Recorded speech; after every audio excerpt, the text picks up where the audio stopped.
Hi, welcome back. Today I actually have an art project that I wanted to share with you. I make monthly calendars every month and I make them by hand with pencils and markers. And today I just kind of wanted to show you one example and we'll put together a March calendar. I'm using 11 by 15 inch watercolor paper. It's a lot thicker than your standard sketch paper. Watercolor paper specifically is great for using with very kind of wet media, not just watercolors, but also markers that have really bright colors. I also have some stickers, and these are the markers that I'm going to be using.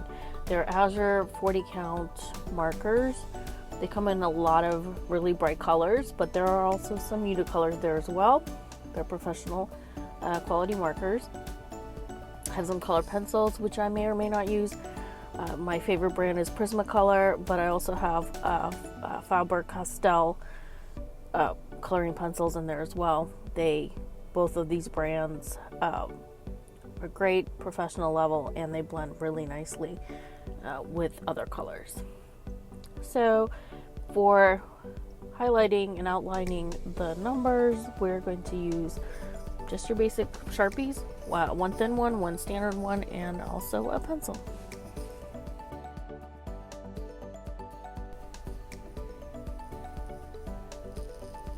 I am pulling out one sheet of paper, and I'm going to use the back of the pad to actually protect my table for when we start coloring in around the edges with deep colors. So now I'm mapping out the actual size of each day of the week. March has 4.5 weeks, so we're going to make 5 weeks, but half of the first week will just be 3 days. And we'll write the name March in the corner of that page. I'm not actually measuring it, I'm just doing this by freehand, just kind of eyeballing the size of each square. It does not have to be perfect. Remember, this is just for fun, but if you wanted to be very precise, you could always use either a stencil or measure out exactly how many 7 squares you need and the size of them that they need to be if you want them all to match and be exact. I am not doing that. I do this every month, so it's easier for me to just do it by freehand. I use a ruler just to make the lines look really straight. But for the majority of this project, I'm also doing it by freehand. I'm not using a lot of stencils. I use a pencil to write out the name March, the name of the month. Because if I make a mistake, it's easy to just erase and then go over it with an actual permanent marker. So that is what I'm doing here. I'm doing big bubble letters.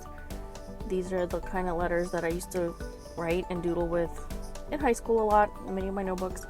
So I'm writing out the word March, and I will also add in a little picture. March has St. Patrick's Day celebration on the 17th, and so I'm just drawing a tiny little 4-leaf clover.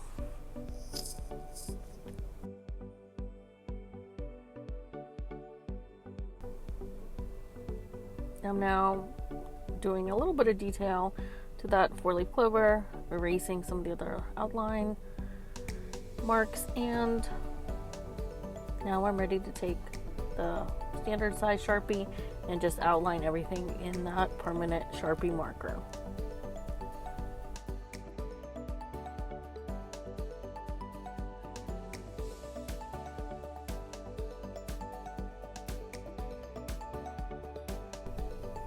I grabbed a large eraser. This one is from Pentel. It does a great job of erasing all the pencil marks that we don't want to see.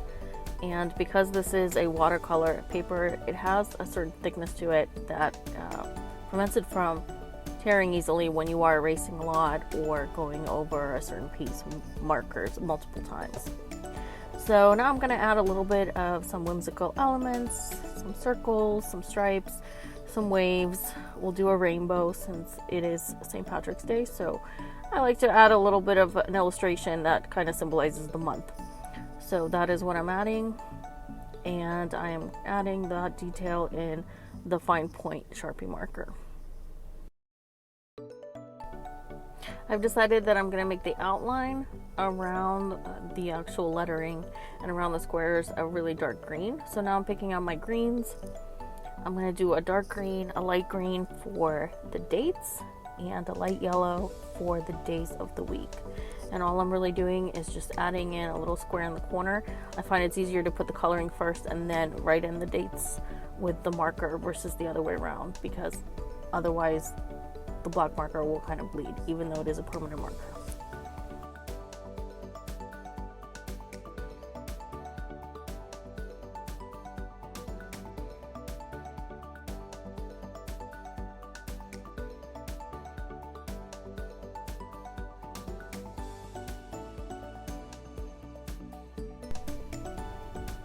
Here I'm adding in the dates of the week, and then also doing a very thin border with the fine point Sharpie.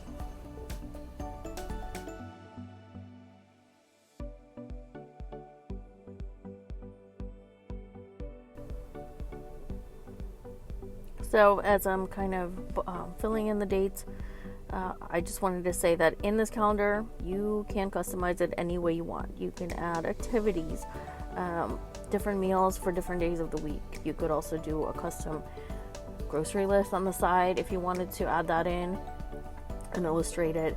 I like to also keep just main appointments and activities scheduled throughout the week on this calendar, including things like trash day and scheduled activities. That helps everyone in the house see what the plan is for the week. And if you were to write a grocery list in the corner, you could just take a photo of it and just take that with you, or even just take the whole calendar with you to the grocery store. So it's a really kind of useful tool as well. And here I am outlining everything in this dark green. This is a really bright, vibrant color, especially in person. And I am filling in all the dark green again up here. I just flip the calendar over so that I don't have to reach over with my hand. Because if you do it that way, you'll probably stain the bottom of your hand coloring it in that way. So as I said before, this is very therapeutic for me and fun. It brings back fun memories of being in art class. I've taken art classes as long as I remember, and my mom is also a professional artist. So we are big artists in my family. We're always doing drawing, sketching, something. And many of my other hobbies also include kind of artistic elements. I like to do cross-stitching and embroidery and sewing projects. So all of that kind of ties into this artistic side of me. And I really like bright colors. I always kind of, even if I'm cross-stitching, I pick whimsical designs. And even though I don't really dress that way or decorate that way, for some reason when I'm drawing something, I really love bright colors and whimsical, kind of cutesy, almost childlike illustrations. So here I am filling in Saturday. It can be just a simple line, and it can be very simple and similar to how you would do it in a planner. Highlight a line and then put in your appointment, your time, what you're doing. Write a little reminder to yourself. I also have a planner, and I kind of use the same system in my planner as well. I color code everything. So we're ending up with a lot of greens in this calendar and the yellow to highlight some of the activities. And now I'm actually going to work on filling in the name March with bright colors. So I'm starting off with cool colors for the 4-leaf clover, and then the letter C, we're going to do a rainbow color. You could do this as an ombre effect, but I just decided to keep all the colors separate. And then as I'm doing the blue, I realized I could use the blue and the letter H. So kind of play around and see what makes sense to you, what you like. I'm going with really vibrant colors. I think March is the beginning of spring, so it should be fun and colorful.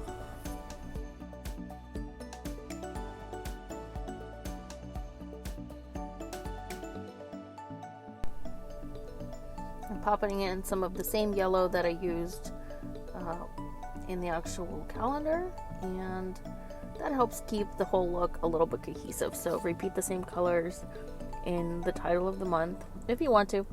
I'm outlining some of the circles in orange, and then I'm getting this bright red to finish my rainbow for the letter C, and then I'm using the red again to highlight and to make some of the other designs pop a little bit. So this red is really vibrant as well. It's great, and I think it's going to look nice all together.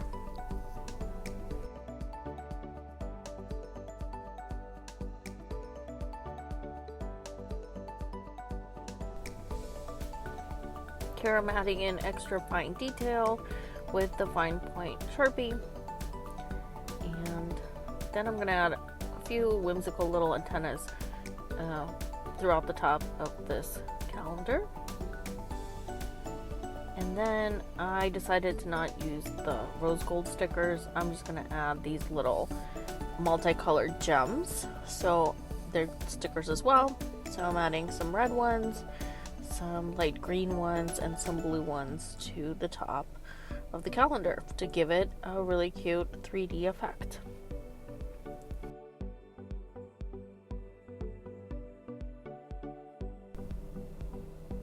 This is the final calendar. I've put it up on my fridge with magnets, and I think this is just a cute idea to have at any kind of desk you may have at home, at an office, or any other work area you may have. This is a fun project to do with kids as well, and they can create their own calendars or help you decorate yours. I was really happy with this. I like how you can see all the activities in one color. You can also decorate for the month that you're in. So I hope you enjoyed seeing this. I hope you enjoy these artsy kind of videos as well, not just cooking. And this was really fun for me to share as well. So I hope you join me in the next video. Thank you so much for watching. Have a great day and have fun with art always.